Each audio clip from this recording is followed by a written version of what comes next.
Avec son drôle de chapeau et son imagination débordante, elle aurait pu être dans le conte de Lewis Carroll, dont on fête aujourd'hui les 150 ans. Un monument de la littérature enfantine vendu dans le monde entier et qui passe l'épreuve du temps. Aujourd'hui, elle signe la préface d'une très belle réédition. Elle va nous dire pourquoi ce livre a vraiment quelque chose de magique. Voici maintenant l'invité des 5 dernières minutes. Et cette invitée, c'est Amélie Nothomb. Ah, j'avais pas menti sur le chapeau, Amélie. Hein. Merci vraiment d'être avec nous pour nous parler de la publication du manuscrit d'Alice au pays des merveilles. Il y a 2 versions dans le même coffret, en français et en anglais. C'est publié aux éditions des Saints-Pères. Vous avez donc préfacé, vous, cette réédition. Qu'est-ce que ça représente pour vous, Alice au pays des merveilles? À quel âge l'avez-vous découvert? J'ai lu le livre pour la première fois quand j'avais 15 ans. C'est un enchantement. C'est un livre qu'on peut lire à tous les âges. Bien sûr, a priori, c'est un chef-d'œuvre pour les enfants, et les enfants l'adorent. Mais on peut aussi, on a tout avantage aussi à le relire quand on est adulte, parce que c'est très bien écrit, c'est très logique. Virginia Woolf a une très belle formule, elle dit « c'est un livre pour lequel les adultes redeviennent enfants ». Et c'est pas mal, ça fait du bien. Oui. Il y a un imaginaire incroyable dans ce livre et aussi une très grande liberté. Moi, j'ai l'impression que c'est vraiment votre univers. C'est ce qui fait que vous avez tout de suite dit oui pour écrire cette préface. Oui, parce que c'est un imaginaire formidable. Le principe de Lewis Carroll, c'est que le langage est tout puissant. Le langage peut tout. Quand on veut servir une demi-tasse de thé, eh bien, tout à coup, la tasse de thé se coupe en deux. Quand la reine dit « il peut y avoir un chat sans sourire, mais il ne peut pas y avoir de sourire sans chat », le chat la prend au défi tout de suite et on voit que le chat ne devient rien qu'un sourire. Tout est possible grâce au langage. Le trait de caractère le plus fort d'Alice, c'est la curiosité, on est bien d'accord. Et c'est ce qui nous entraîne avec elle, en fait, dans le livre. Mais bien sûr, Alice a raison de suivre le lapin blanc.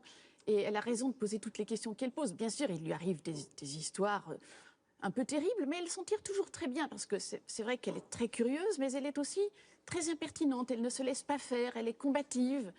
Donc, la curiosité est un très, très bon défaut. Oui, et, elle fait des rencontres incroyables. Quelles sont les rencontres qui vous ont intéressé ou intrigué le plus, les personnages les plus incroyables du livre?